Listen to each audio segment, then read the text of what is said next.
Twitter, Pinterest, Reddit, and Airbnb are among 200 firms that signed a letter warning the FCC chairman, Ajit Pai, not to roll back net neutrality rules governing the open internet. The term net neutrality is the principle that internet service providers should give consumers access to all legal content and applications on an equal basis without favoring some sources or blocking others. The FCC is expected to repeal net neutrality rules on December 14th, and critics say that vote could mean an end to a free and open internet. Tim Wu coined the term net neutrality. He's a professor of law at Columbia University in New York. Thanks for joining us. Give me a sense of how net neutrality affects consumers like you and I using the internet. How do we experience that? It's what we're used to. You know, you go to whatever site you want. You watch videos on Netflix or Amazon or whatever you want.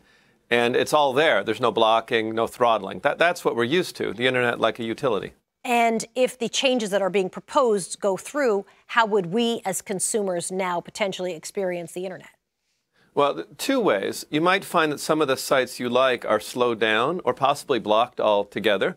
And you might also, over time, start to find that your bill gets higher or that they change the services. You know, a lower tier is only email and the web, and you need to pay more for video or things like that. How would this potentially change the entire internet, the entire economy, and you've said democracy as a whole as well?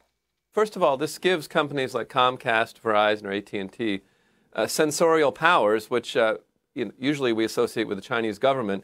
In other words, they can block basically anyone. So a critic of AT&T or Verizon or Comcast could find themselves blocked. It also, I think, will ultimately hurt the web economy, particularly the startups. You know, the guy in the garage or the girl in the garage will need to find a way to be able to pay off cable or phone companies to get started, which is very different than the original open ecosystem of the internet. So outside of issues around censorship and issues around, listen, this is all going to cost more money potentially, what are your other concerns? I just worry about the economy. The golden goose of the U.S. economy has been the startup economy. And that has relied on the idea you just throw something out there and maybe it works, maybe it doesn't. You know, Pinterest or Google, even Wikipedia. I'm concerned that in the future, it's all going to be under control of the cable and phone industry. And it'll be, well, does Verizon like this or not? And that's very different, I think, antithetical to the American spirit, also antithetical to the value of an open, innovative economy. Do you think this eventually ends up in court? I think there's no question it ends up in court. It's going to be challenged. I actually think the FCC has something of an uphill battle. They've done something quite radical. They've not only gotten rid of what the Obama administration did, they're getting rid of what the Bush administration did, something that's been relied on for almost 15 years.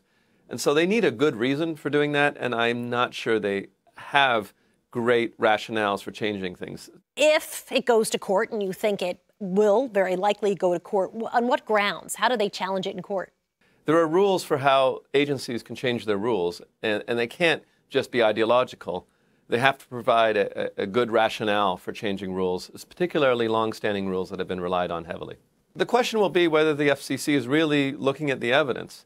I mean, the evidence has been that the internet economy is booming, investment has been booming, so the idea of changing things radically, supposedly for investments, they might say, well, what data are you looking at? What is your reasoning here? Because this has been such a success. And so I think the courts could strike this down.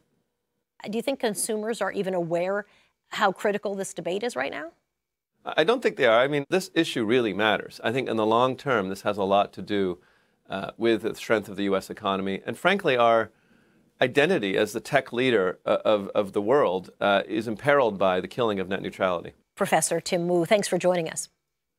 It's been a pleasure. Thanks so much.